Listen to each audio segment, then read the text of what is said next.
de faire tout ce qu'il dit, il fera. Il accomplira toutes ses promesses envers toi. Oh, garde ta foi en Dieu, il ne t'abandonnera jamais. Il fera. Alléluia. Béni soit Dieu. Amen. Aujourd'hui, nous allons avoir la prédication par notre frère diacre Fernand Mbenga. Amen. Amen. Est-ce que nous pouvons l'accueillir? Amen.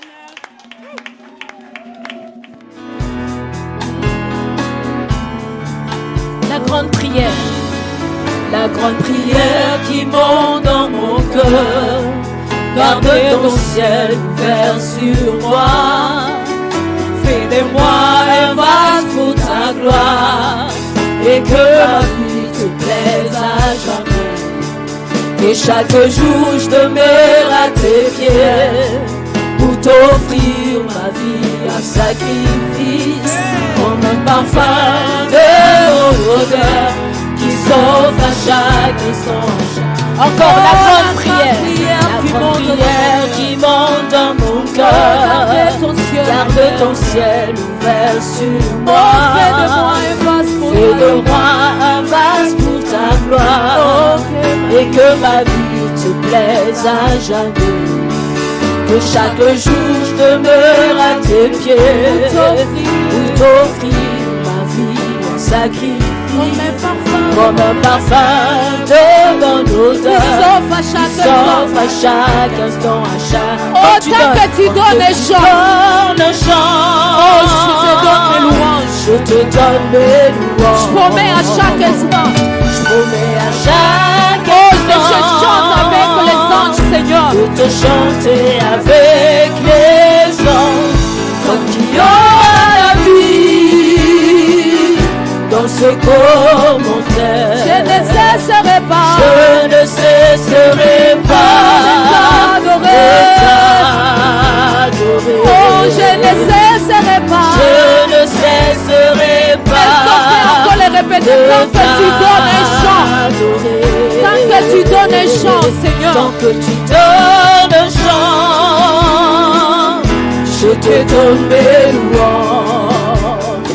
Je promets à chaque instant de te chanter avec les anges.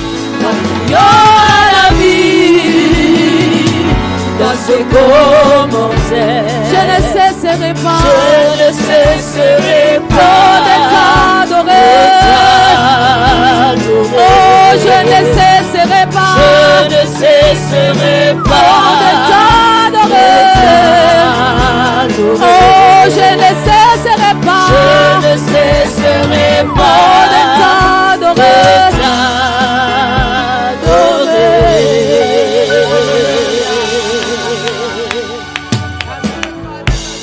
Dieu de grâce, bénissons-les.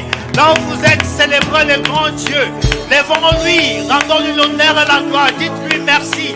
Merci de la foi, merci de la joie, merci de vous avoir conduit en Seigneur, merci de vous avoir donné la vie. Alors Père, nous bénissons ton nom parce que tu es le Dieu merveilleux. Nous te rendons grâce car tu es le Dieu qui défend notre cause.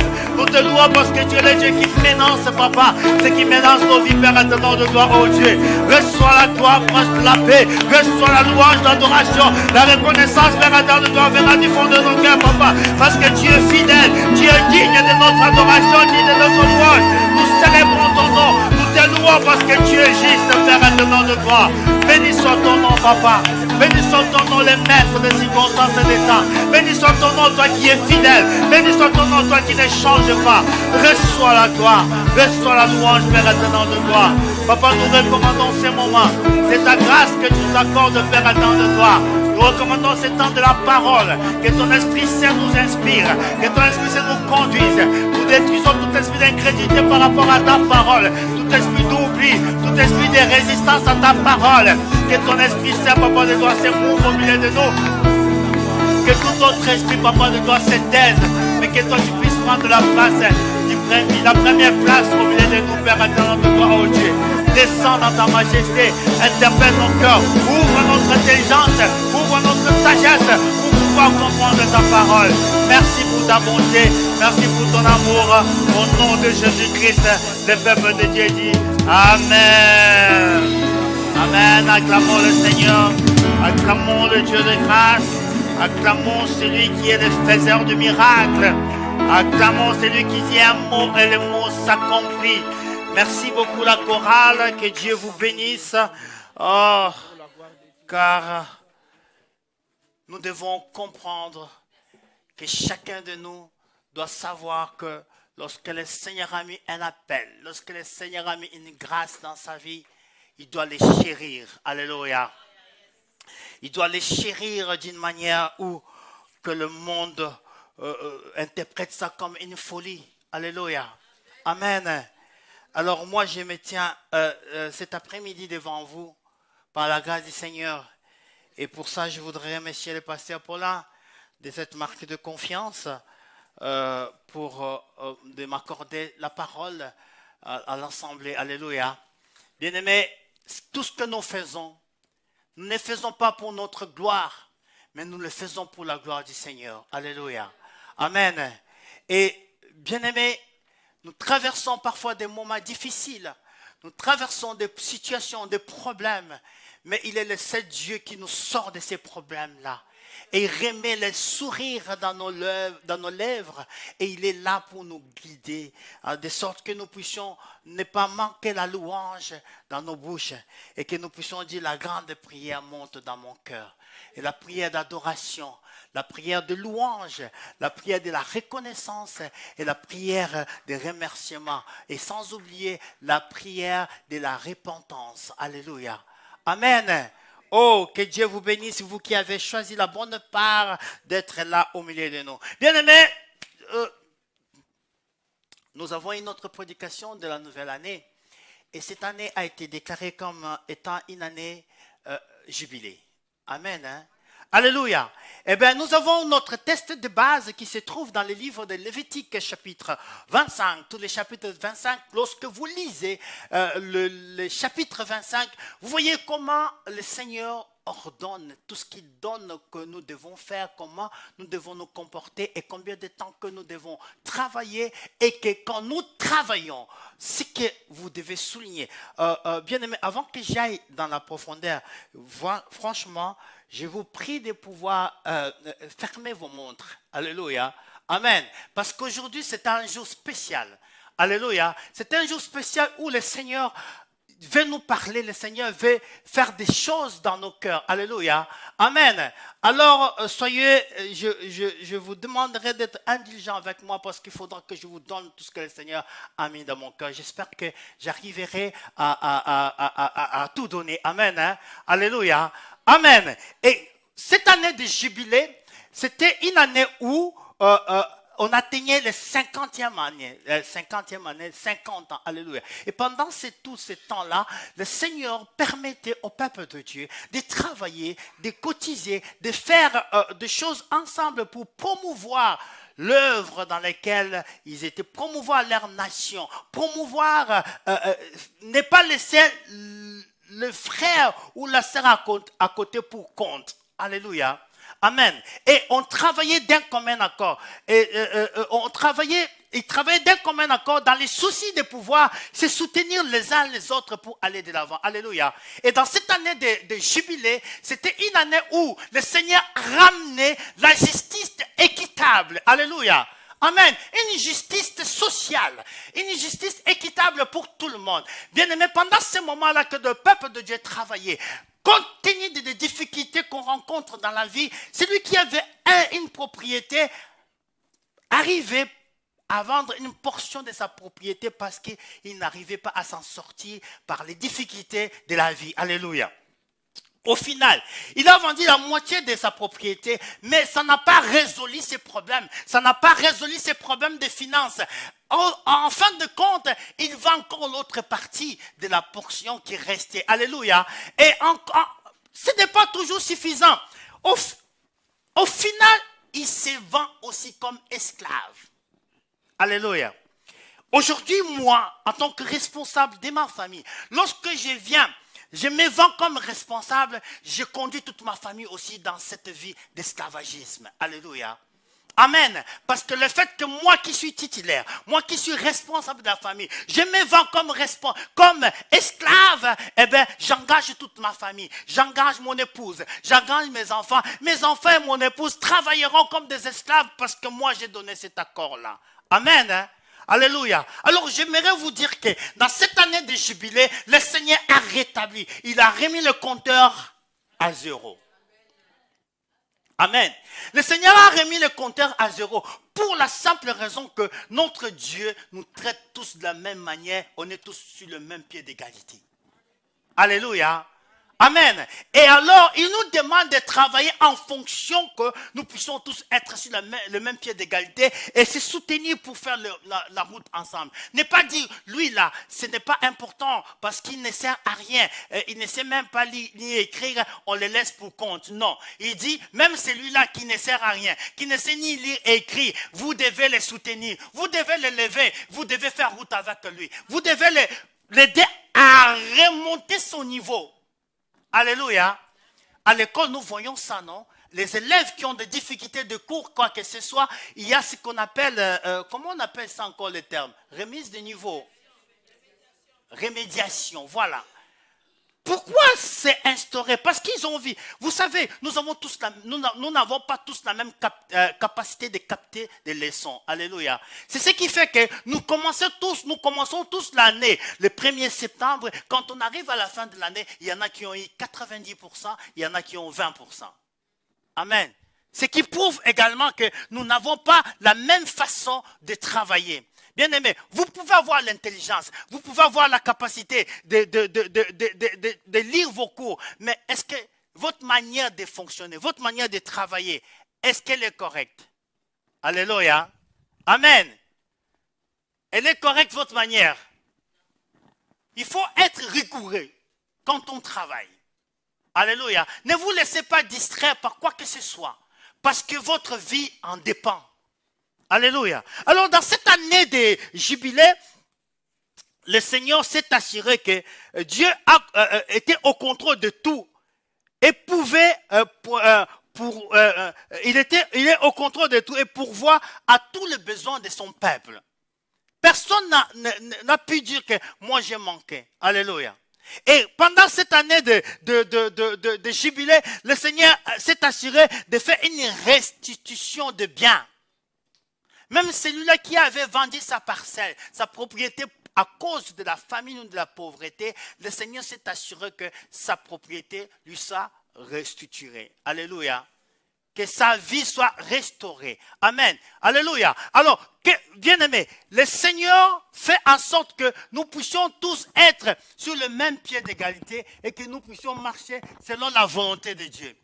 Parce que si nous ne marchons pas selon la volonté de Dieu, nous ne pouvons pas aller de l'avant. Nous devons avoir cette habitude-là de pouvoir se soutenir.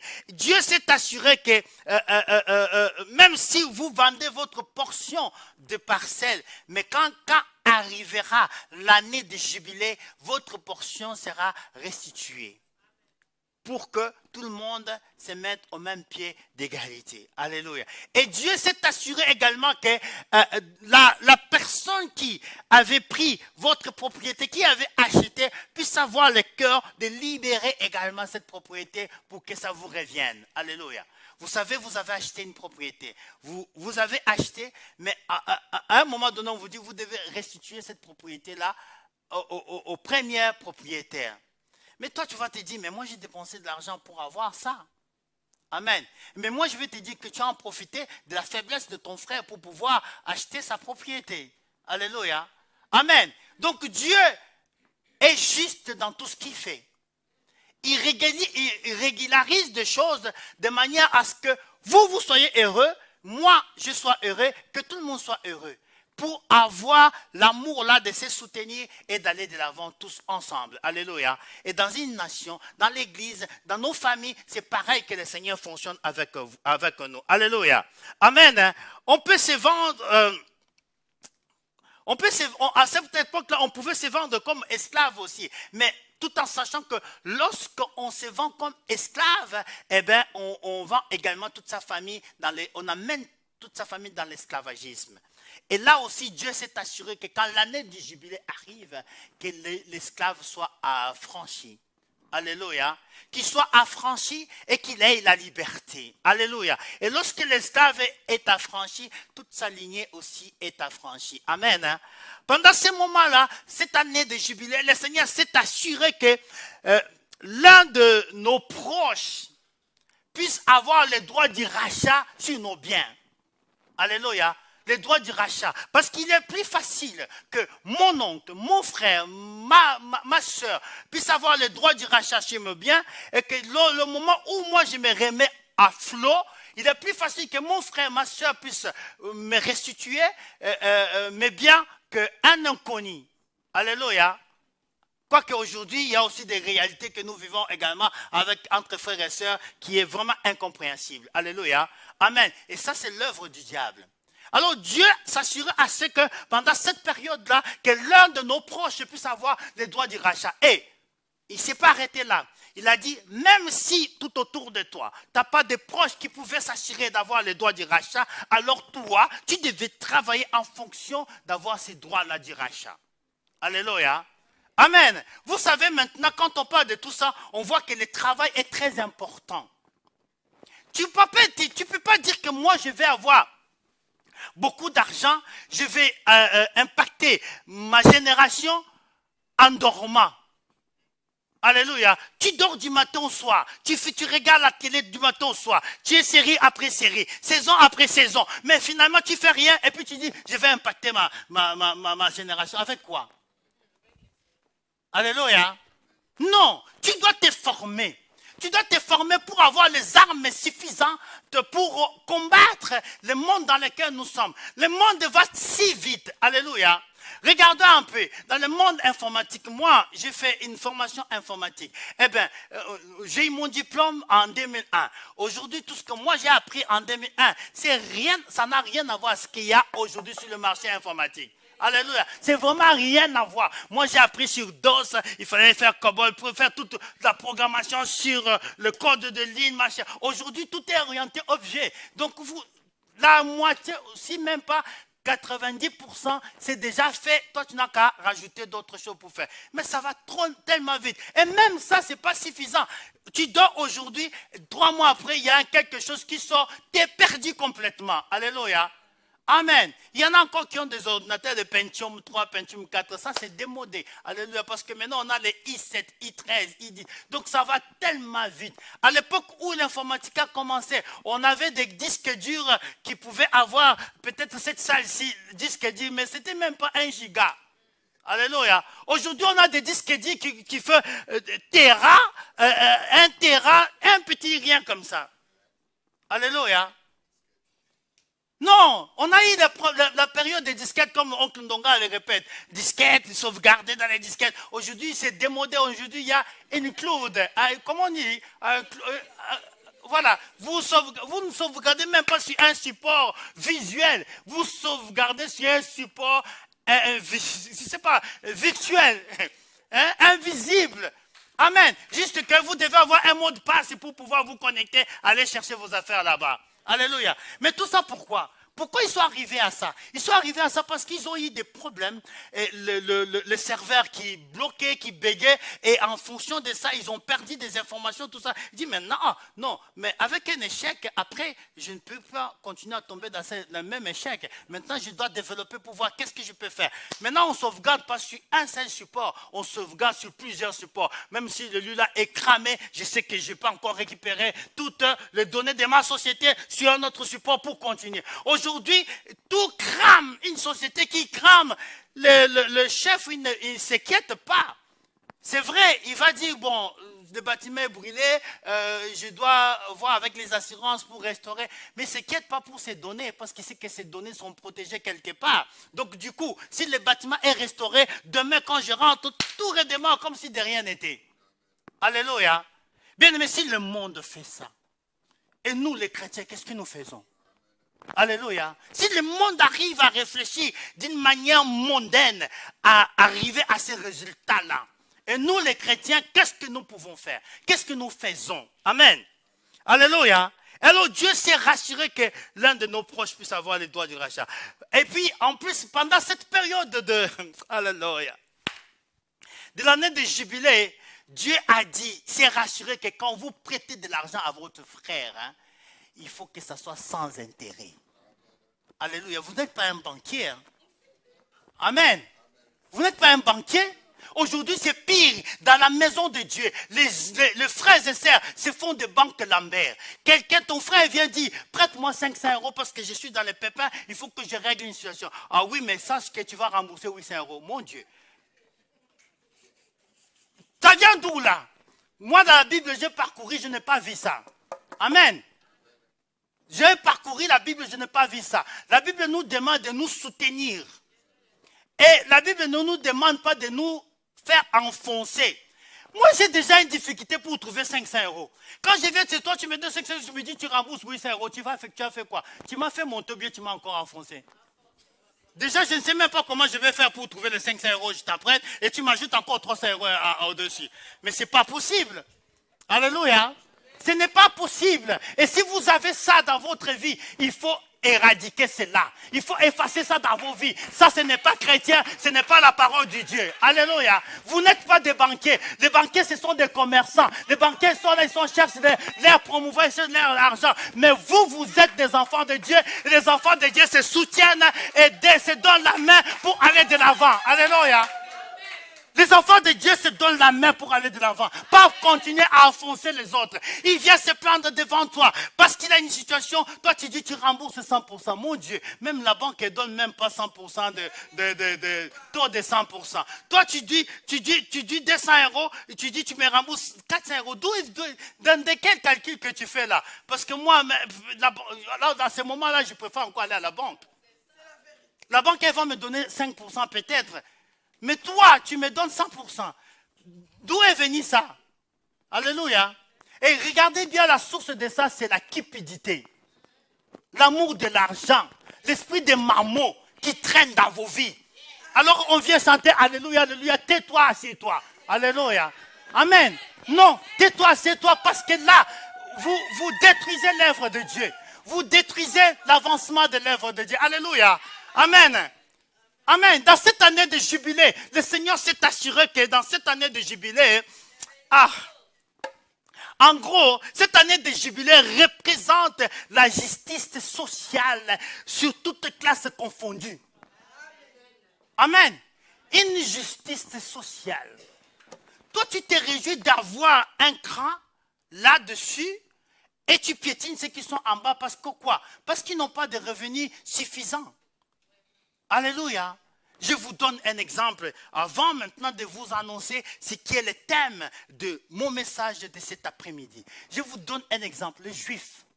Les Juifs ne laissent pas son frère juif pour compte. Alléluia. Partout se retrouve dans le monde entier. Quand il y a un frère qui n'a pas de revenus, qui ne peut rien faire, tout le monde va se cotiser pour pouvoir lui donner des marchés à évoluer. Et le frère, lui aussi, à son tour, il fera comme ça pour les autres. Bien aimé. Et puis, il va rembourser ce qu'on l'a prêté sans 1 centime de plus. Amen. Sans 1 centime de plus. Alors, c'est pourquoi vous voyez que ces gens-là prospèrent. Vous savez, l'Israël est le plus grand comment? C'est pas assez grand, hein? Amen. Mais ce qui dirige le monde aujourd'hui, les Juifs, hein? Les Juifs dirigent le monde. Aux États-Unis, ils peuvent beau chanter comme ils chantent là-bas. Et les bailleurs de fonds, ce sont des Juifs. Hein? Alléluia. Et quand vous creusez partout dans le monde entier, c'est quasiment la même chose.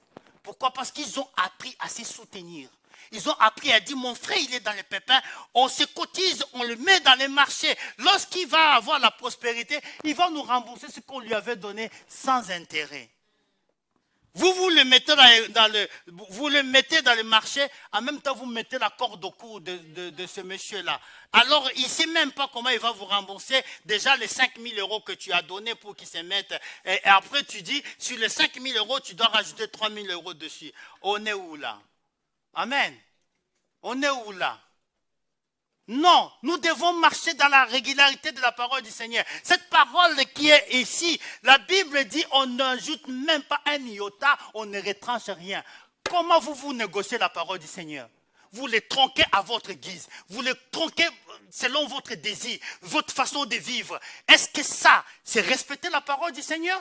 Est-ce que ça, c'est marcher selon la conformité de la parole du Seigneur? Non, mes frères. Alors, moi, j'ai envie de dire que si tu te comportes comme ça, reste assis sur le banc. Écoute encore, grandis. Sois brisé pour que le Seigneur travaille en toi. Fais une prière de repentance pour que le Seigneur transforme ta vie, que tu le cherches. Bien, mais tu crois quoi? Quand tu prêtes quelqu'un pour avoir 800 €, c'est ça qui va t'enrichir. Amen. Depuis que tu as commencé, dis-moi, tu as déjà construit combien de châteaux en Espagne? Amen. Amen. Tu as déjà construit combien de châteaux en Espagne? Tu galères, tu pleures toujours. Les factures. Mais finalement, toi qui prêtes pour qu'on te rembourse 500 € pour que tu m'envoies 800 €. Moi, je pensais que tu devais déjà... Le problème d'argent ne devait plus être ton problème à toi. C'est comme quand vous êtes à la maison, vous économisez, vous tuez vos enfants dans le froid parce que les factures sont difficiles. Au final, quand tu reçois la facture, tu as tué tes enfants dans le froid, la facture, elle vient encore double. Tu te dis, mais c'est pas possible. Alléluia. Elle vient encore double. Tu te dis, mais moi, j'ai fermé, j'ai tué ma famille dans le froid. Mais j'ai reçu encore une facture qui est double. Alors, tu n'as rien fait, tu aurais pu chauffer. Parce que quelque part, l'argent que soi-disant que tu économises pour ne pas ouvrir ta chaudière là, tu les dépenses avec la pharmacie. Alléluia. Tu les dépenses avec la pharmacie, tu fais des tours dans des hôpitaux parce que tes enfants sont malades. Amen. Non, mes frères et sœurs, nous devons grandir. Nous devons aller de l'avant. Alors, de ce fait, tout le monde devait libérer ou restituer les biens des uns aux autres pour être libres de vivre sous l'onction et l'accomplissement de la parole de Dieu sans contrainte ni frayeur. Alléluia. Amen. Parce que lorsque vous libérez, lorsque vous restituez, vous vivrez sans contrainte. Parce qu'en fait, quand vous refusez de restituer pendant cette période-là, vous avez toute la population contre vous. Parce que la population ne comprendra pas comment vous ne pouvez pas mettre la parole de Dieu en pratique, alors qu'elle est claire. Alléluia. Amen. Alors, là maintenant, ça me conduit à vous dire que nous avons pour thème « Libérer pour être libre ». Amen. Libérer pour être libre. Ceux qui détenaient les titres de propriété des autres frères de la nation, s'ils n'avaient pas libéré les titres de propriété là pour faire une injustice sociale, ces personnes-là ne seront jamais libres. Pourquoi? Parce qu'ils auront toujours le bruit dans leurs oreilles. On frappera toujours à leur porte pour leur rappeler que vous devez restituer ce que vous avez acheté chez ton frère. C'est son titre de propriété, il faut le remettre parce que nous sommes dans une année de jubilé. Alléluia.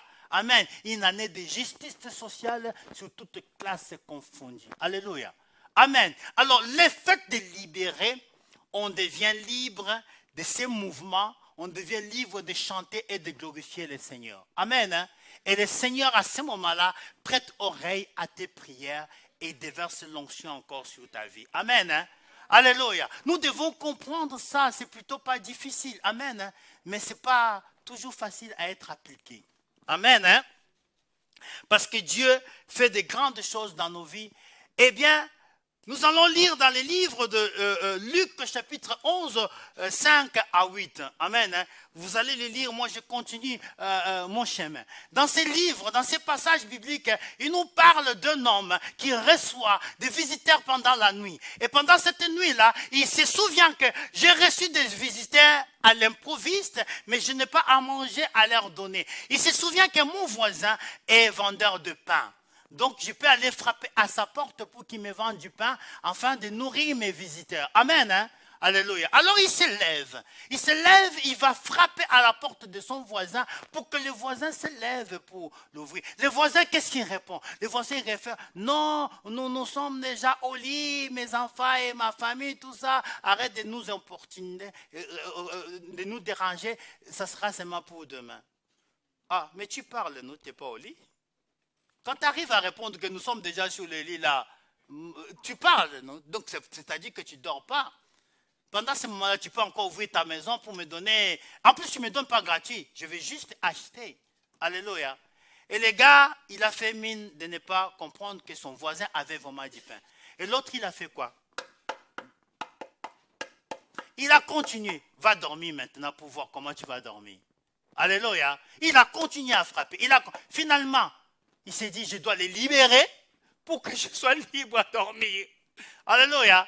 Il a ouvert sa porte, il a libéré le monsieur. Amen. Et il a donné de pain, il est resté dans la tranquillité, il est devenu libre de dormir, même à côté de sa porte d'entrée, parce qu'il sait que personne ne viendra encore le déranger. Amen. Alors sur le point de libérer, moi je les catégorise sur deux choses.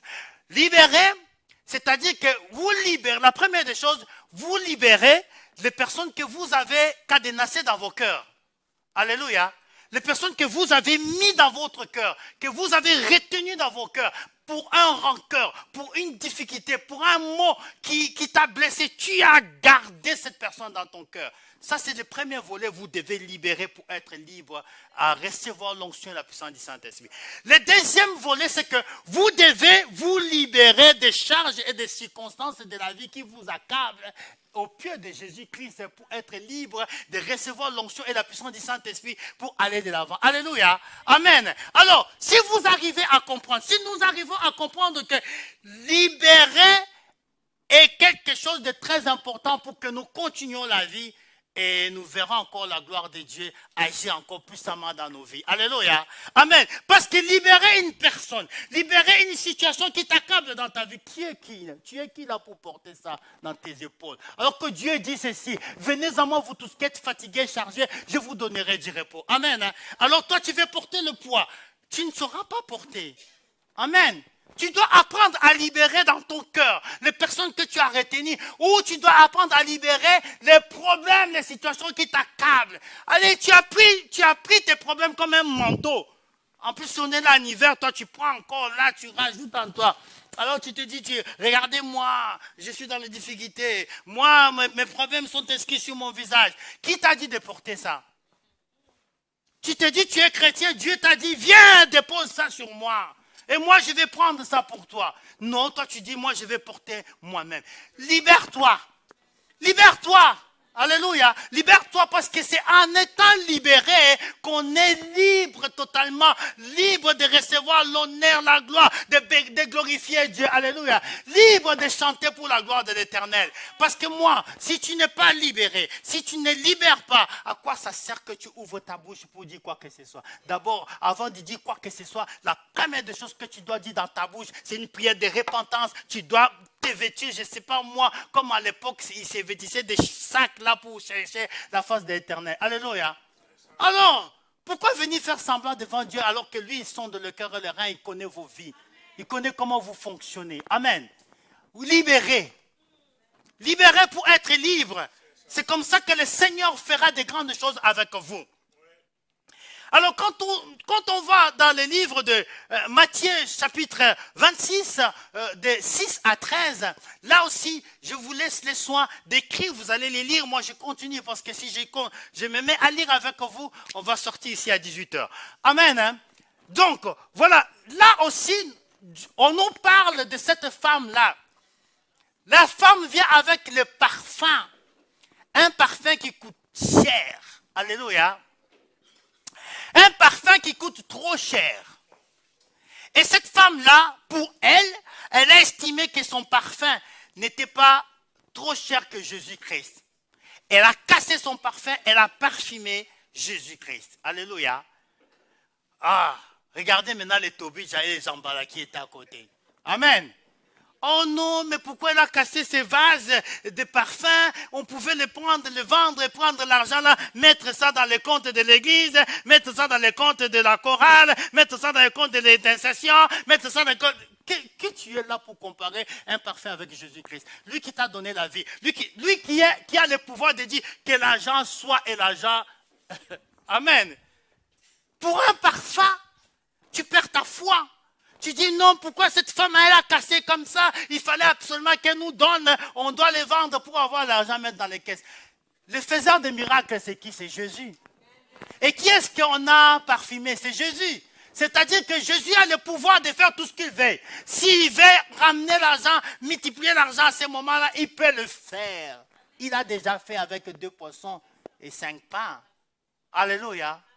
Non, bien-aimés, nous devons se mettre à l'écart et regarder la parole correctement.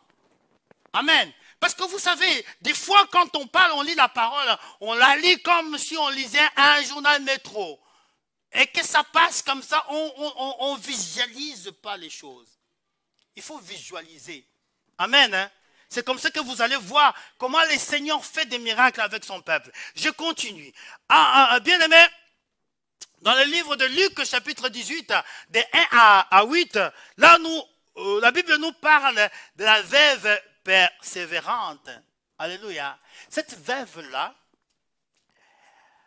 elle subissait, elle vivait une injustice sociale. Alléluia. Et cette veuve-là n'avait personne pour intercéder pour elle. Elle ne connaissait pas les magistrats de ce monde-là. Elle n'avait pas la présidence de son côté. Elle n'avait pas la primature de son côté. Cette veuve-là était seule. Alors, qu'est-ce qu'elle a fait? Elle a été chez le gouverneur, alléluia, pour leur dire que moi, je vis une injustice sociale, je viens réclamer pour que vous puissiez intervenir dans ma situation, afin que mes propriétés soient restituées, afin que ma vie, voilà, tous mes biens soient restitués. Alors, les gouvernants étaient des païens, alléluia. Les gouvernements, c'était des païens et ne faisaient même pas égard à se plaindre. Est-ce qu'elle s'est arrêtée là? Non.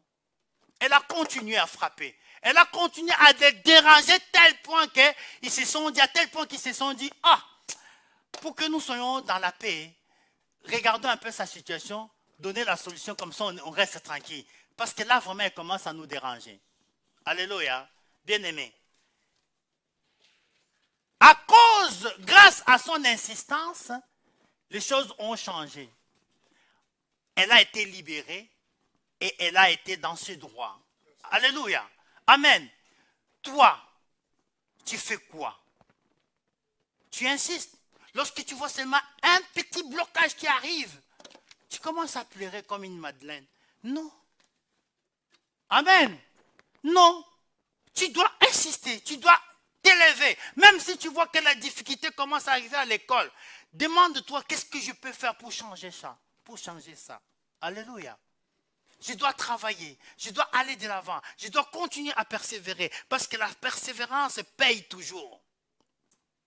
Toujours dans ce cadre-là, nous avons encore 1 Samuel chapitre 1, versets 10 à 18. Et là maintenant nous parlons de notre grande dame. Alléluia. Anne. Amen. Cette femme-là était mortifiée par sa rivale. Amen. Hein? Elle était mortifiée parce qu'elle n'arrivait pas à donner des enfants à son mari. À la limite, elle se disait, à quoi me sert mon ventre ici? Alléluia. Ça ne sert à rien. Mais ce qui est merveilleux dans la vie de cette femme-là, elle n'a pas du tout abandonné la vie de prière. Cette femme-là a eu le courage d'aller chaque jour dans la maison de l'Éternel. Vous vous rendez compte, vous ici, quand on sait que tu as peut-être un problème, où le monde se moque de toi, alors qu'est-ce que tu fais? Le fait de venir tous les jours à l'église, tu dis, tu regardes d'abord à gauche, à droite, est-ce que les gens ne me voient pas? Tu viens à l'église. Amen. Parce que quoi? Parce que tu te dis, ah, les gens se moquent de moi, je viens toujours à l'église, mais je n'ai pas toujours la réponse à mes problèmes. Je traverse des problèmes des années, je n'ai pas de solution. Alors maintenant, tu commences à avoir même honte pour venir à l'église. Pour venir à l'église, tu commences à regarder de gauche à droite, s'il n'y a pas de gens qui te voient, tu viens à l'église. Amen. Cette femme-là a eu le courage tout le matin, tous les jours, elle s'est levée, elle allait à l'église. Amen. Hein? Elle priait. Bien aimé, écoutez maintenant ce qui s'est passé dans l'histoire de cette femme-là. Cette femme-là, pendant qu'elle priait, bien aimé, elle était tellement fatiguée. Sa prière, elle n'avait plus la voix qui sortait de la bouche là. Elle priait intérieurement, elle remuait ses lèvres seulement. Parce qu'elle n'avait plus la force de pouvoir prier à haute voix. Alors, écoutez ce que les bergers, les serviteurs de Dieu, les grands sacrificateurs de Dieu lui disent. Femme, va qui veut ton vin ailleurs. Mon Dieu, aujourd'hui, si le pasteur Paulin dit ça, tous les réseaux sociaux seront au courant. Alléluia. Si Fernand dit ça, tous les réseaux sociaux seront au courant. Prêts à me fusiller parce que quoi? J'ai dit, oh, il a dit à une sœur à l'église, sœur, va qui veut te vin ailleurs. Tu es ivre, tu viens prier ici. Qu'est-ce que tu fais? Sors de l'église. Tout le monde. Alors, encore le téléphone arabe, c'est vraiment vite allé. Hein. Tu n'as même pas encore le temps de poser tes pieds chez toi à la maison. Tout le monde c'est au courant. Alléluia. Amen. Mais le serviteur de Dieu a dit à cette femme-là, femme, à ce qui paraît, ce que je vois, tu es ivre, va qui veut ton vin ailleurs. Ah, ce qui est merveilleux maintenant, c'est quoi? C'est la réponse de la dame. Amen. Ah, bien-aimé, toi quand on te dit déjà comme ça, tout bouge. Tout ton sang est devenu encore plus rouge que la normale. Tout est devenu chaud. Tu as envie de vomir, tu as envie d'aller te jeter dans l'eau. Tu es dans tous tes états. Tu cherches à qui dévorer à ce moment-là. Mais la pauvre, elle a fait quoi? Tout doux, tout calme. Je ne suis pas ivre. Je viens seulement répondre mon cœur devant Dieu pour qu'il intervienne à ma situation. Bien aimé, une réponse comme ça a cassé les serviteurs de Dieu. Alléluia. Ça a cassé les préjugés qu'il avait. Amen. Ça a cassé complètement. Et le serviteur de Dieu, au final, il a dit que le Seigneur exauce ta prière. Bien aimé, quand tu vis des situations où depuis la nuit des temps que tu pries, j'ai envie de dire, l'Esprit de Dieu me pousse à dire ceci. Maman Véro, ne te fatigue pas. Tu vois, le Seigneur est le Dieu qui connaît le cœur de son peuple. Et le Seigneur Dieu dit ceci. À partir d'aujourd'hui, il faut que tu changes ta prière. Tu le changes en mettant en action un vœu devant l'Éternel. Par rapport à le problème que toi tu pries là, tu connais dans ton cœur, ce qui se passe, tu connais. Dieu te dit, maintenant ajoute un vœu sur ça. Pour que le Seigneur ouvre tes écluses de cieux pour toi. Alléluia. Amen. Anne a prié. Elle avait toujours l'habitude de prier. Mais cette fois-ci-là, elle a prié, elle a mis un vœu. Il dit, Seigneur, si tu me donnes un fils, je consacrerai mon fils dans ta maison. Il va te servir, il sera ton serviteur jusqu'à la fin de sa vie. Elle priait, elle n'avait jamais fait un vœu comme ça. Et cette fois-ci-là, elle avait fait un vœu. Le Seigneur a exaucé sa prière. Et il lui a donné un fils que nous connaissons tous, Samuel. Alléluia. C'est un grand serviteur, un grand prophète. Alléluia. Alors, quand cet enfant a été sévré de la mamelle, elle est venue déposer l'enfant à l'église, au temple. Bien aimé, elle a fait son vœu. Vous savez, c'est difficile pour une mère de se séparer de son enfant. Parce que quand elle a déposé son enfant au temple, elle ne passait pas la nuit avec son fils. Hein. Son fils, il restait au temple auprès d'Élie. Le même serviteur qui lui avait dit, femme, va qui veut ton vin ailleurs. Mais regardons maintenant. Ce même serviteur-là avait aussi ses propres enfants. Mais que faisaient ses propres enfants? Une autre personne a profité de la grâce que le Seigneur a mis dans la vie de ces serviteurs-là pour se former, pour devenir un grand serviteur. Mais ses propres enfants ont négligé la grâce que leur papa avait. Ils ont commencé à se moquer des offrandes, ils commencent à faire des bêtises à l'église bien-aimée. Alléluia. Oh, j'aimerais dire à quelqu'un, Vous savez, quand vous avez une grâce de la part du Seigneur, ça ne vous concerne que pas vous. Ça ne concerne que pas vous. Ça concerne toute une multitude de la population. Alléluia. Parce que pourquoi? Dieu, quand il donne les dons, il les donne pour l'édification de l'Église. Amen. Dieu donne les dons pour l'édification de ta famille, pour l'édification de ceux qui te suivent. Alors toi, quand tu prends, tu marches sur le don que le Seigneur t'a donné. Quand toi, tu renverses avec tes propres mains ta maison, qu'est-ce que tu penses au peuple que le Seigneur a suscité, a touché à travers ton don? Alléluia. Amen. J'ai vu des personnes qui étaient des chrétiens, qui étaient des serviteurs de Dieu dans la maison, dans la jeunesse, conduisaient le mouvement de la jeunesse. Et ces personnes-là, ils ont trébuché, ils ont fait n'importe quoi. Mais quand j'entends les jeunes dire, ah, si lui-même le conduisait, il est arrivé à faire ça. Et nous alors, qu'est-ce qu'on va faire? Amen. Alléluia. Bien-aimés, nous, je ne vais pas aller loin. Nous avons un exemple avec notre pasteur. Nous connaissons tous les situations de sa santé aussi. Est-ce que pour autant il a abandonné? Alléluia. Ce n'est pas de l'orgueil, mais il sait qui il est. Alléluia. Il sait la mission que le Seigneur l'a confiée. Alors, à chaque fois il dit, Seigneur, je me sens faible. Nous le voyons aussi, hein. Mais fortifie-moi, donne-moi la force pour que je continue jusqu'à mon dernier souffle. Parce que tu m'as appelé à te servir. Alléluia. Alors toi, quand tu sers le Seigneur, pense également que derrière ton dos, là, il y a des gens. Amen. Avant de faire quoi que ce soit, pense également que derrière ton dos, il y a des gens. Alléluia. Après avoir cherché à être libéré, amen, hein?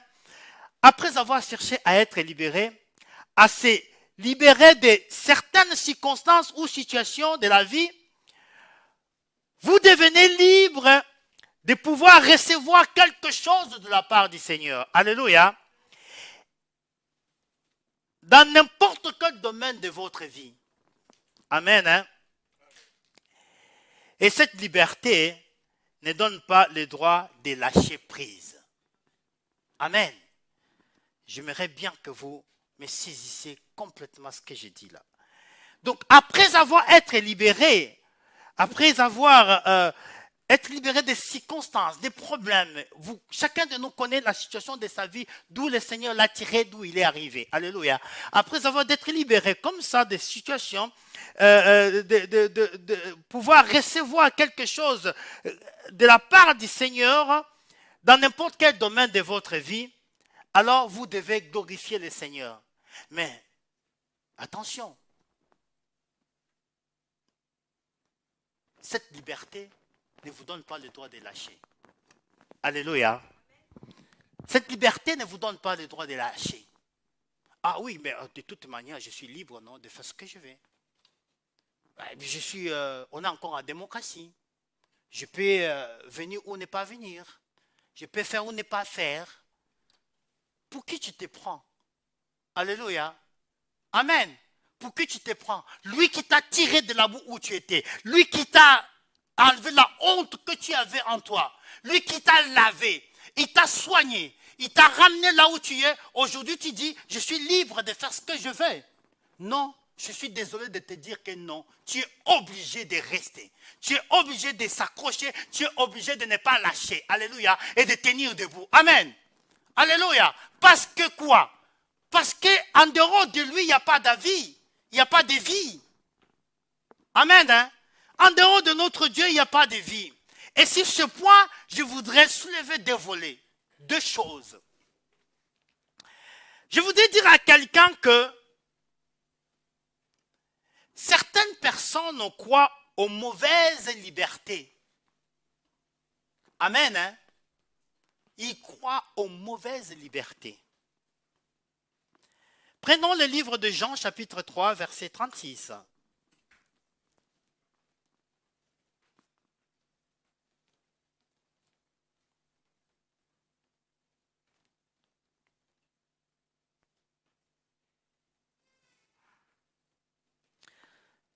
Oh, Jean, chapitre 3, verset 36.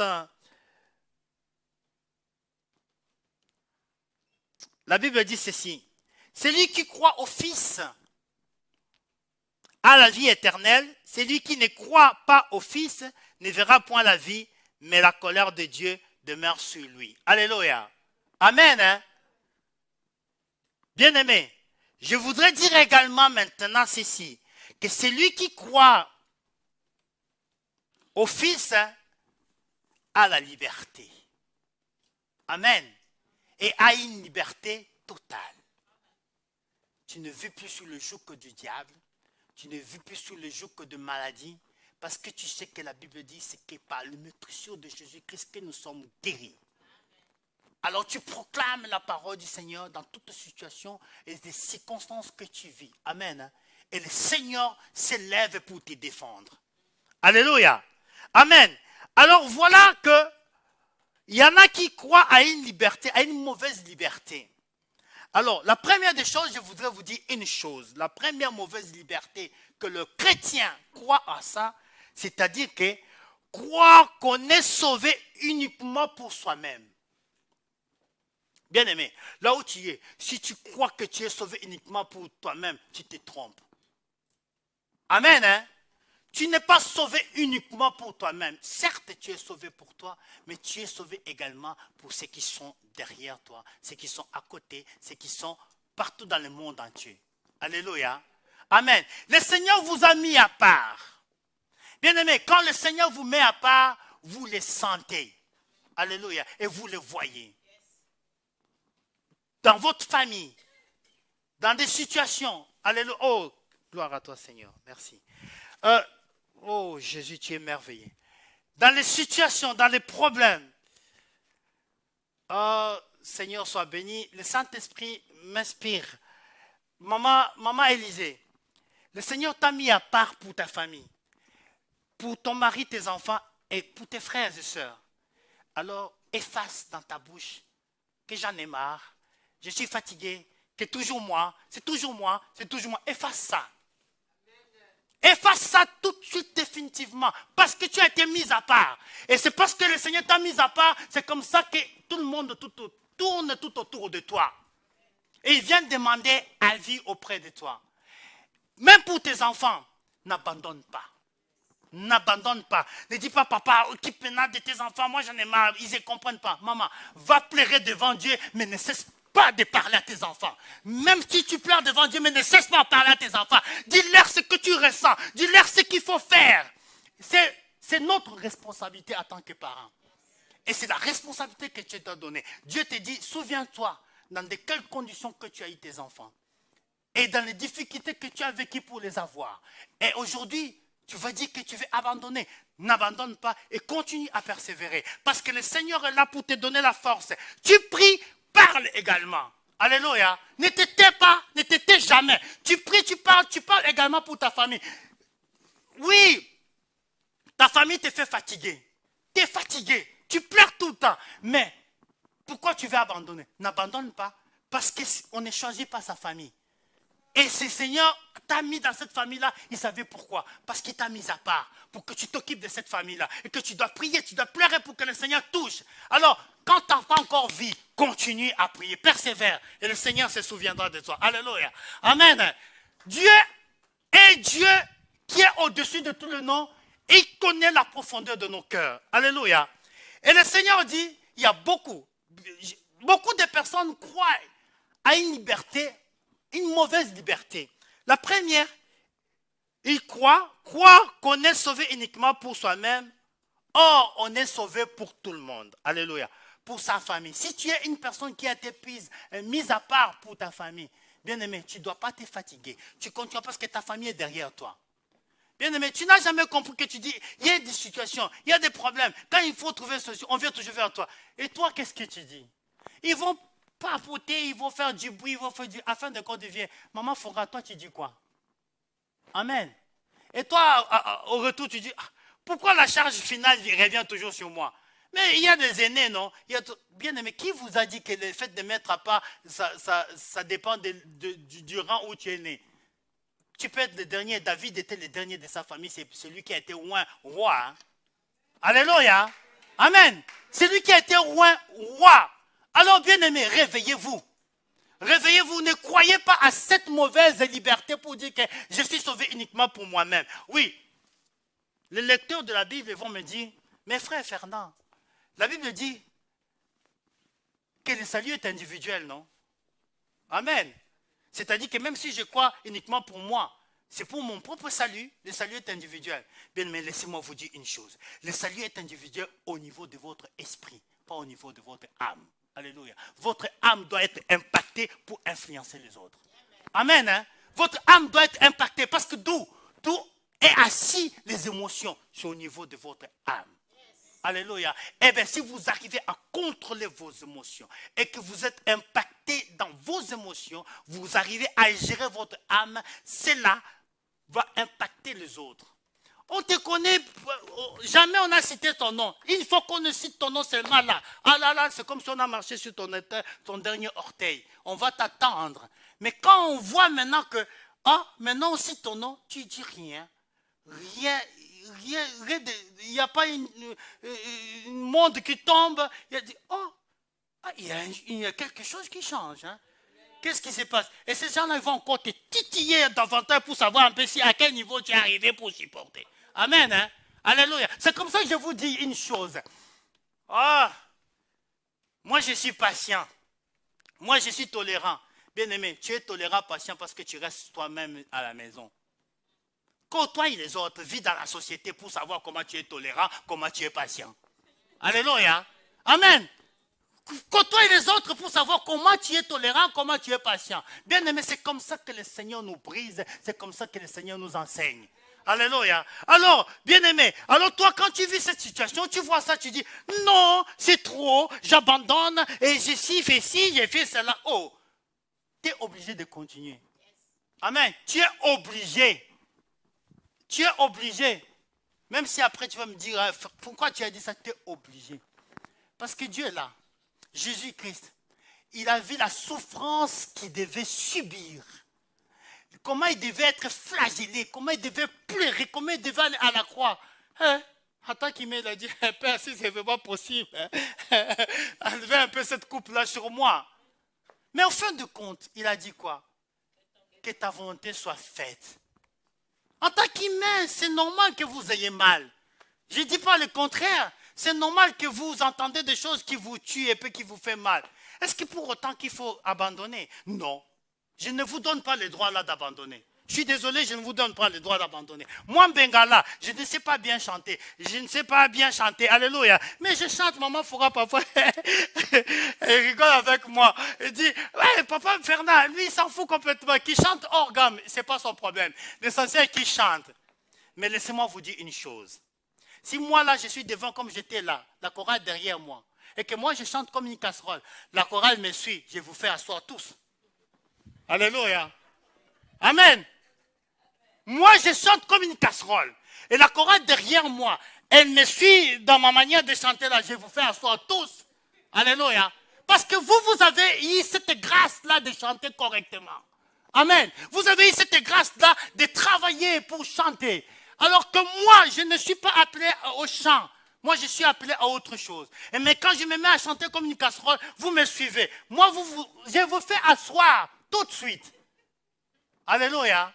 Amen. Parce que vous faites votre ministère avec négligence. Alléluia. Amen. Vous faites votre ministère avec négligence. Moi qui suis responsable de l'intercession. Quand quoi? Je viens là, je suis dans l'intercession. Toi tu viens, tu vis dans... Excusez-moi, mais vous vivez dans la fornication. Vous vivez dans un mensonge. Et tu veux que le frère Fernand t'accepte dans l'intercession. Là, tu peux rêver. Alléluia. Tu peux toujours courir. Pourquoi? Parce que, bien aimé, la maison de Dieu n'est pas une niche, n'est pas une poubelle où on peut venir comme on veut, on peut entrer comme on veut. Non, bien aimé, même dans la maison du roi Philippe ici, tu ne peux pas entrer comme tu veux. Hein.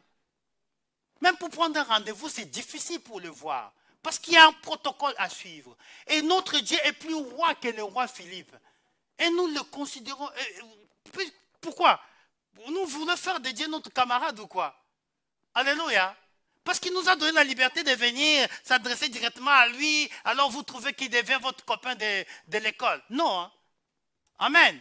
Donc ce soir, cet après-midi, je viens vous dire que vous devez vous libérer de mauvaises libertés.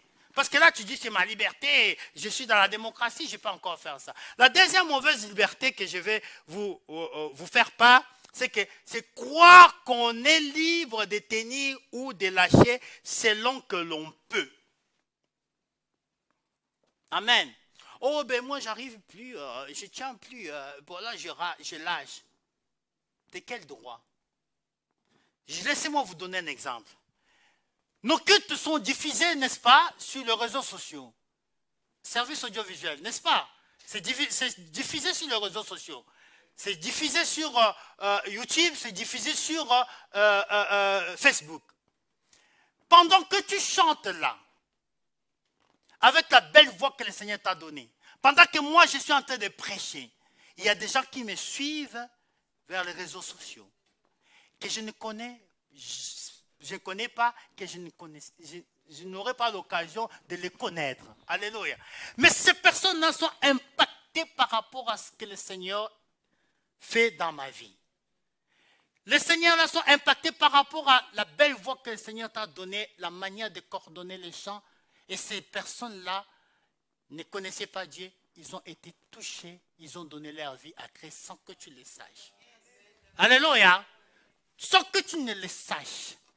Et aujourd'hui, tu dis, j'abandonne. Tu as abandonné toutes ces personnes-là. Alors moi, je viens te dire que tu n'as pas le droit d'abandonner. Tu n'as pas le droit d'abandonner. Il ne faut pas lâcher, il faut continuer.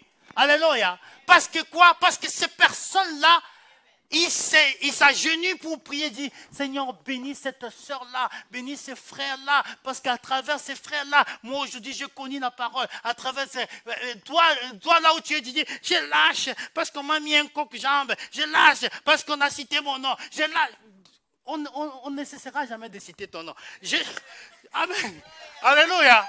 Non, mais on ne cessera jamais de citer ton nom. Amen. Hein? On ne cessera jamais de citer son nom. Jésus même, lui, Jésus, on l'a traité d'esprit de Bézéboul. Bézéboul, c'est Satan. Ce n'est pas pour autant qu'il a lâché. Hein. S'il avait lâché, toi et moi, on ne serait pas ici. Hein. Alléluia. Amen. Si il avait lâché, toi et moi, on ne serait pas ici. La Bible dit, il est venu parmi les siens l'ont rejeté. Oui, il devait les rejeter pour que toi et moi, nous puissions avoir la grâce de les connaître. Alléluia. Amen. Il devait les rejeter pour que toi et moi, nous puissions avoir cette grâce-là de les connaître. Et toi, qu'est-ce que tu fais de cette grâce que tu as reçue? Attends, il y a quelqu'un qui a souffert pour ça. Il a été cloué à la croix. Bien aimé, il y a une mère qui a porté cet enfant-là dans ses entrailles. Hein, qui a poussé cet enfant-là pour qu'il sorte. Quand cette mère-là voit son fils cloué à la croix, vous connaissez la douleur que cette femme-là a subie. Vous savez quelle période, la souffrance qu'elle a passée pendant ces moments-là qu'elle voyait son fils flagellé. Alléluia. Et aujourd'hui, toi, tu as le privilège, à travers ces sacrifices-là, de connaître Christ, de les servir. Tu dis, je lâche. Je t'interdis de lâcher. Alléluia. Je t'interdis de lâcher. Amen. Hein? Tu restes accroché jusqu'à ce que Jésus-Christ revienne. Amen. Hein?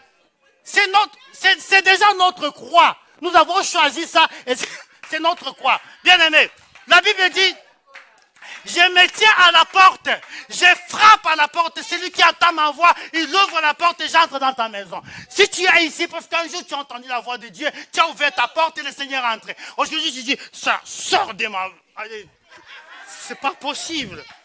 Hein? C'est pas possible. Sors de ma vie. Cela revient à dire hein, à ton père, hein, sors de ma vie. Tu n'es pas mon père. Oh, purée. Il n'est pas ton père.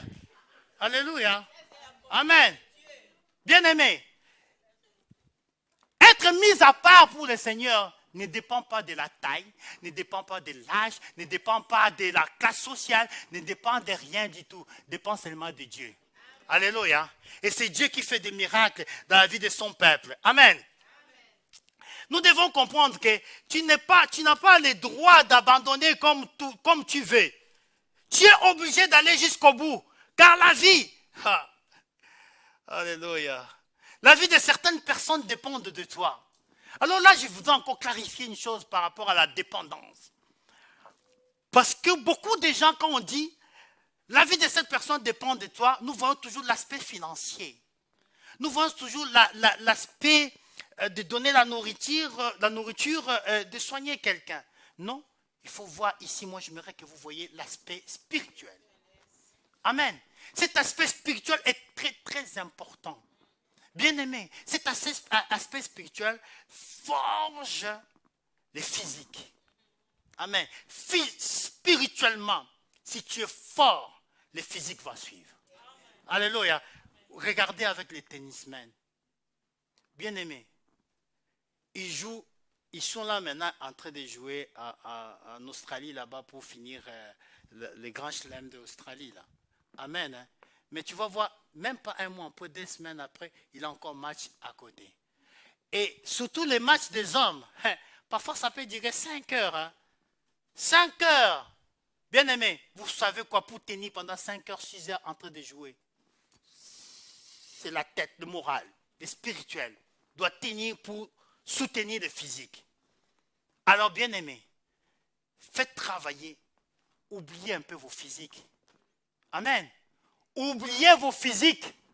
Ça ne sert à rien de venir montrer comment tu es habillé, comment toi tu es belle, comment tu fais des bananes dans la tête. On s'en fout. Alléluia. On s'en fout. Quand tu fais comme ça, le spirituel, il est comment? Down. Alors ça ne sert à rien. Tu vas brûler en enfer. Alléluia. Non. Il faut soigner le spirituel. Parce que le spirituel nous aide à garder le moral et à garder la forme. Amen. Hein?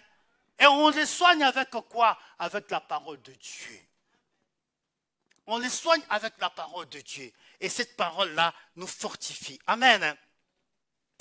Or, bien aimé, dans le livre de 1 Samuel, chapitre 17, verset 24, 1 Samuel 17, 24, la Bible nous parle d'un homme, d'un serviteur de Dieu formidable. On nous parle pardon, de la situation qui s'est passée avec Goliath et le peuple de Dieu. Alléluia. Et là, David, il était envoyé pour amener, ravitailler un peu ses frères qui étaient au front. Alléluia. Et David, qu'est-ce qu'il a fait? Il est arrivé, il a trouvé cet incirconcis en train d'insulter la nation de Dieu. Amen. Hein?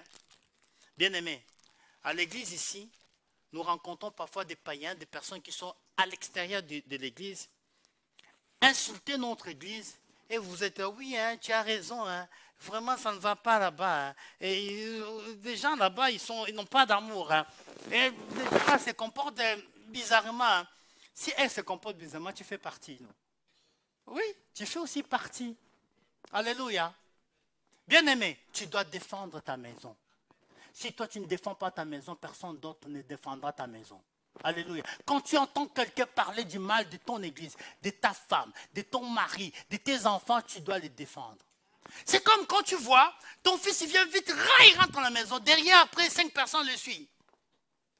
Alors toi, tu dis, il faut qu'il sorte, on doit régler ce compte. Et toi, tu rentres dans ta maison, tu prends ton fils, tu le sors. Règle-lui le compte. Qui peut faire ça? Amen. Qu'est-ce que vous faites? Non, je ferme d'abord la porte. Dites-moi de quoi il s'agit. Je suis son père, je suis sa mère. Dites-moi de quoi il s'agit. Et même s'il est fautif, ce n'est pas pour autant que je vais entrer dans la maison pour sortir mon fils. Hein. Alléluia. Amen. Donc, c'est-à-dire que vous prenez la défense de ce qui est à vous. Alors, quand vous ne prenez pas la défense de votre église, des serviteurs de Dieu que Dieu a mis au milieu de vous, vous faites quoi? Vous détruisez l'œuvre du Seigneur. Alléluia. Vous savez, la charge est lourde. Elle est lourde. Ce n'est pas facile de pouvoir se tenir comme ça, vous parler de la part du Seigneur, parce que c'est des temps où on doit se préparer. On doit prêter oreille au Saint-Esprit. Moi, j'ai été informé il y a un temps que je devais apporter la parole aujourd'hui. J'ai dit à Dieu, qu'est-ce que je peux donner à ton peuple? Quel est le titre que tu veux? 2 jours après être informé, le Seigneur m'a parlé d'une phrase, libéré pour être libre. Oh, je dis libéré pour être libre. Ben, maintenant, il faut le contenu, parce que je n'avais pas le contenu. Amen. Hein? Et le Seigneur a commencé à parler petit à petit, à développer des choses. Parce que je suis resté à l'écoute et je disais à Dieu, c'est toi qui dois tout faire. Moi, je suis rien, mais c'est toi qui dois faire. David, voyant que cet incirconcis défiait la nation, il a dit, mais c'est pas possible. Et à cette époque-là, qui était le roi? Le roi Saül. Amen. Il était où pendant que les circoncis défiaient la nation? Oh, il n'était pas là. Il était retranché dans ses résidences. Il laissait les militaires aller vous battre. Alléluia. Bien-aimés, quand Dieu vous choisit, quand Dieu vous met à part, bien-aimés, même si on vous coupe les bras, vous continuerez à travailler pour Dieu. Alléluia. Pourquoi vous continuez? Parce qu'il vous donnera la force et les capacités, tout ce qu'il faut pour pouvoir continuer. Alléluia. Ici, Saül, c'était un roi, mais ce n'est pas Dieu qui l'avait établi. Ce n'est pas Dieu qui l'avait choisi. Alléluia. C'est le peuple qui se sont choisis eux-mêmes, leur roi. Et du coup, nous avons vu comment il s'est comporté. Devant les difficultés, il fuit. Mais quand tu es un élu de Dieu, tu restes accroché.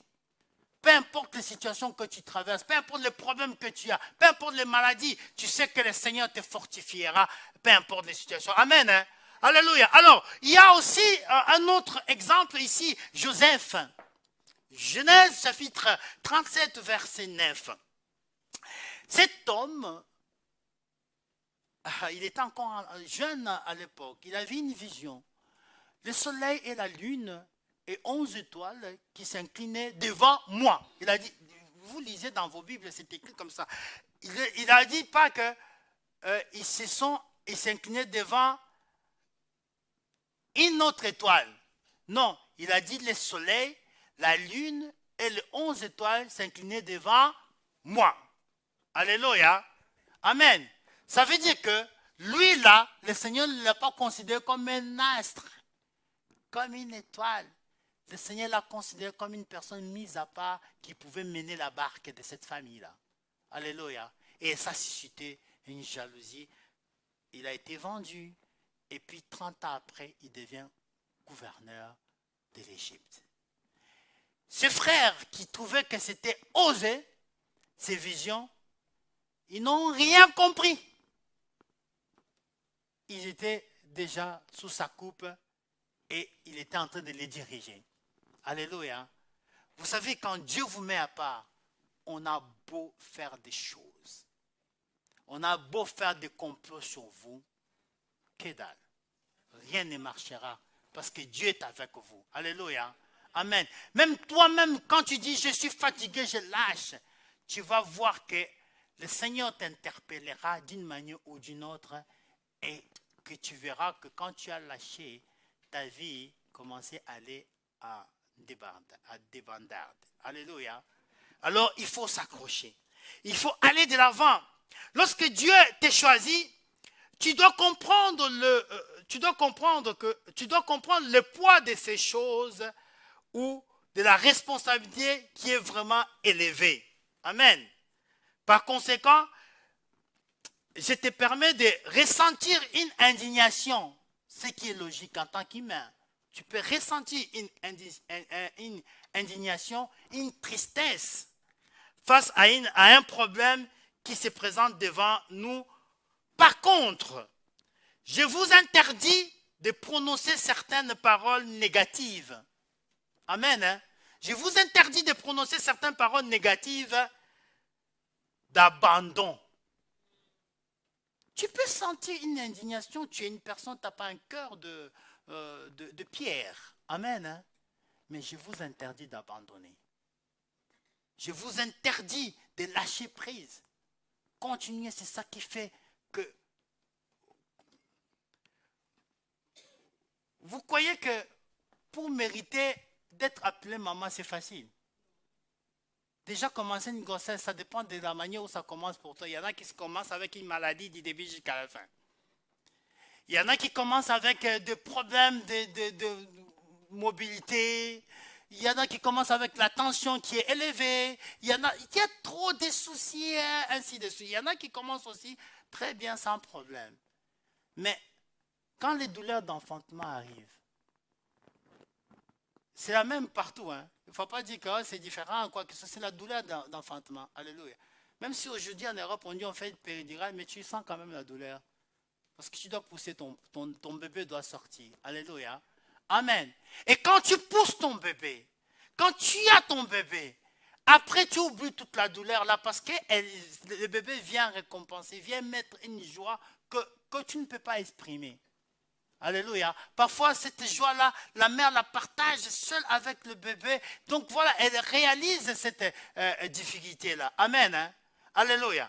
Alors soyons sérieux, restons dans la parole du Seigneur et le Seigneur se souviendra de nous. Apocalypse chapitre 5, verset 1 à 6. Dans ce passage biblique, on dit, Jésus demande, on cherche qui pouvait ouvrir les seaux. Alléluia, on parle. Et là, on a vu l'agneau de Dieu est venu ouvrir le seau. Bien aimé, on dit l'agneau. Vous voyez, vous visualisez un peu l'agneau, comment il est. Amen. Comment voulez-vous qu'un agneau vienne ouvrir les seaux? Amen. Pour dire que Dieu fait chaque chose à sa convenance, pas aux dépens des hommes. Alléluia. Et nous devons savoir que quand Jésus t'a choisi, tu sembles être une personne ordinaire, mais Dieu va faire des choses extraordinaires avec toi. Malgré ta petitesse, ou même ton incognito, mais Dieu va faire des choses avec toi. Alléluia. Un retranché de Dieu n'est pas complexé. Alléluia. Celui que Dieu a choisi, celui que Dieu a mis à part, n'est pas complexé du tout. Il est à l'aise dans sa position. Il ne cherche pas à avoir la place des autres. Il se contacte de ce qu'il a. Il est comparé à une fillette de 6 ans. Vous savez, là je vais développer. Il est comparé à une fillette de 6 ans. Mais cette fillette de 6 ans, elle sait que elle aura la poitrine, mais quand elle a 6 ans, elle n'a pas encore la poitrine. En évoluant, quand elle aura l'âge, cette poitrine viendra. C'est tout simplement pour dire qu'un élu de Dieu ne s'inquiète de rien parce qu'il sait que Dieu déjà m'a donné tout. Et à chaque moment, au moment opportun, les choses arrivent, ça s'accomplit et on avance et on va à l'avant. Ne cherchez pas à vouloir aider Dieu. Pardon. Excusez-moi. Ne cherchez pas à vouloir aider Dieu.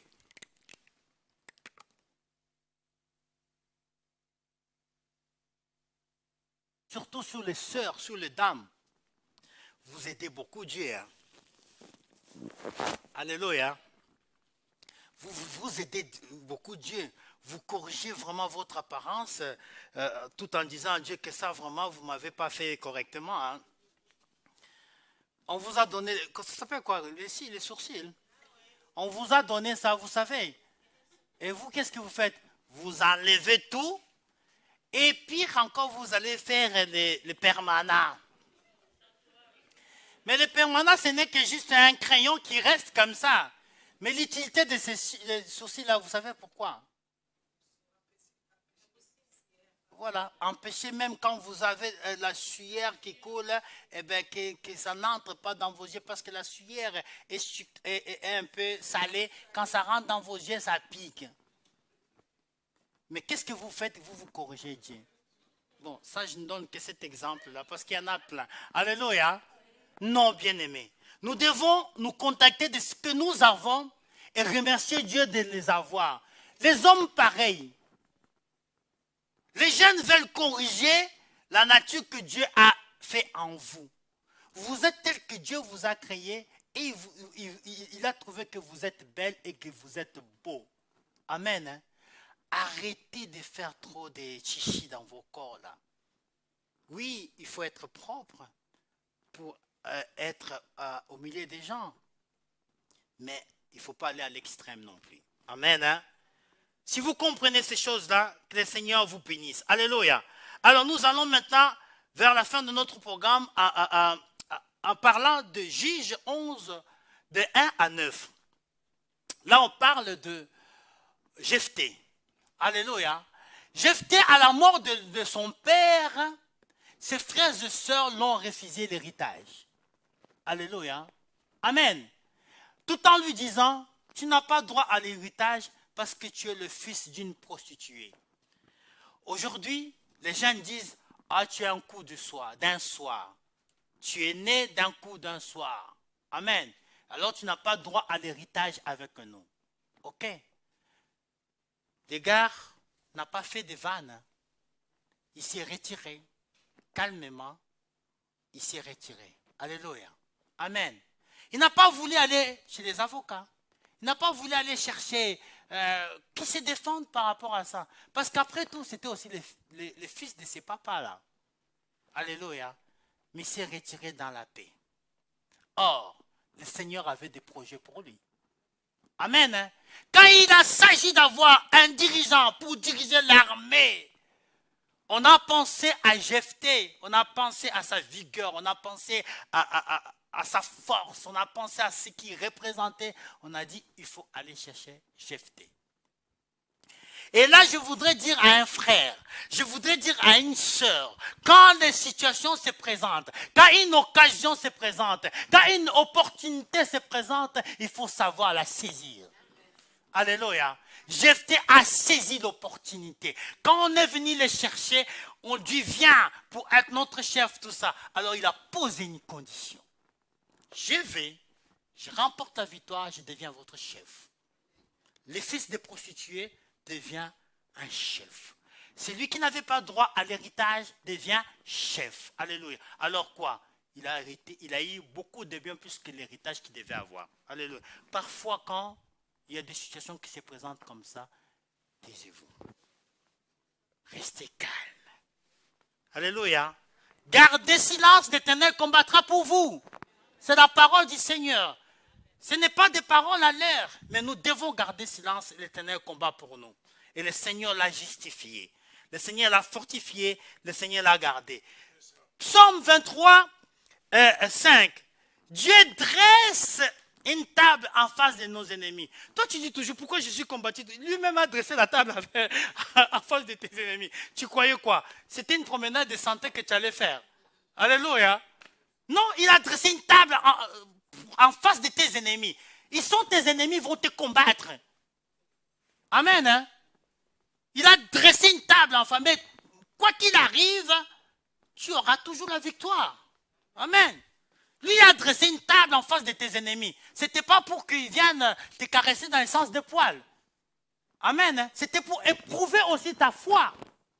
Amen. C'était pour éprouver ta manière de mettre Dieu en première position dans ta vie. Alléluia. Ne porte pas les situations, les problèmes comme des fardeaux, comme des manteaux sur toi. Par contre, il faut que tu te débarrasses de toi, tu laisses ça au pied de Jésus-Christ. Lui a dressé une table en face de tes ennemis. C'était pour que tu puisses être fort, que tu te lèves pour combattre. Ce n'était pas pour dormir. Alors toi qui dors, mon frère, toi qui dors, ma soeur, il est temps de te réveiller. Il est temps de te réveiller pour saisir l'opportunité qui se présente à toi et aller de l'avant. Alléluia. Les difficultés sont les emballages de votre témoignage. Écoutez-moi bien, les difficultés que vous rencontrez dans vos vies, les situations dures que vous rencontrez, pour moi, ce sont des emballages pour votre témoignage. Alléluia. Pour votre témoignage. Alors, les difficultés, il y en aura, ils viendront. Tu ne vas pas dire que... Non, ils viendront. Mais ça sera pour votre témoignage. Les difficultés sont des emballages pour votre témoignage en tant qu'un roi de l'Éternel. Le roi de l'Éternel n'abandonne pas Dieu, car le choix de Dieu est bien pesé, tamisé, raffiné. Alléluia. Quand bien même qu'on manquera un pied ou un autre membre de notre corps, on restera fidèle. On s'accrochera à sa parole, on comptera sur Dieu pour nous sortir de toute forme de situation. Alléluia. Amen. C'est comme ça qu'il faut continuer, c'est comme ça qu'il faut aller de l'avant. Pour conclure, Pour conclure, je voudrais vous parler de Naomi. Amen. Oh, aujourd'hui, on parle de Ruth, de Boaz, plus que tout. Mais si Naomi n'était pas là, on n'allait pas parler de Boaz ni de Ruth. Hein. Alléluia. Naomi était mariée avec 2 garçons. Alors, une décision purement égoïste que moi j'appelle, ils ont décidé de quitter leur patrie pour aller à Moab. Peut-être c'était pour fuir une famine quelconque. Ils sont partis parce que là-bas il y avait les laits qui coulaient. Je ne sais pas. Alléluia. Mais malheureusement, quand ils sont arrivés chez le Moab, ses fils se sont mariés avec des Moabites, des filles Moabites, et son mari est décédé, et ses 2 filles sont décédées également. Elle s'est retrouvée avec ses belles-filles. La galère était tellement... En fin de compte, elle dit, je remballe quand même ma honte, hein. Je remballe quand même mon orgueil, je rentre chez moi. Je préfère encore être une bonne dans la maison de membres de ma famille, de ma nation, que d'être une bonne ou un vaurien ici à Moab. Alors elle a dit à ses belles-filles, moi je rentre chez moi. Une de ses belles-filles a dit, moi je ne te suis pas, et Ruth a décidé de suivre sa belle-mère. Mais tu me suis, pourquoi? Parce que je ne peux donner encore naissance pour te donner un mari, et je n'ai rien pour te donner. Reste, moi je... Non, ton Dieu sera le mien, là où tu iras, j'irai avec toi. Elle est partie, et nous connaissons que l'histoire, et si cette histoire-là, David est sorti de là, de cette lignée-là, notre Jésus-Christ est venu de là. Alléluia. C'est à cause d'une seule personne, Naomi, qui avait décidé de pouvoir enlever son manteau des problèmes, des difficultés pour aller vers sa nation, à Bethléem. Et curieusement, Bethléem, c'est la maison du pain. Alléluia. Elle a décidé que je rentre, même si on va se moquer de moi, honte à moi, c'est pas grave, mais moi je rentre chez moi. Alléluia. Bien-aimé, sortir du Moab sans avoir honte est quelque chose qui n'était pas facile à Naomi de prendre comme décision. Mais elle a pris cette décision, elle est rentrée, et à travers cette lignée-là, le Seigneur a visité. Amen. Les gens dépendent de nous, pas forcément matériellement, mais spirituellement. Parce que quand on regarde l'histoire de Naomi, qu'est-ce qu'elle avait à offrir matériellement à Ruth? Rien. Mais spirituellement, elle a été assez forte pour prendre la décision de retourner chez elle. Amen. Ce soir, j'aimerais que chacun de nous puisse être assez fort pour prendre la décision d'abandonner les chemins qui suivent, d'abandonner les rancœurs, d'abandonner les difficultés, de faire tomber son manteau de problèmes et de les déposer aux pieds de Jésus-Christ, parce que c'est là qu'il y a la solution. Que le Seigneur vous bénisse si vous comprenez ces choses. Amen. Garde ta foi en Dieu, il ne t'abandonnera. Mais il fera, mon Dieu va faire des choses extraordinaires.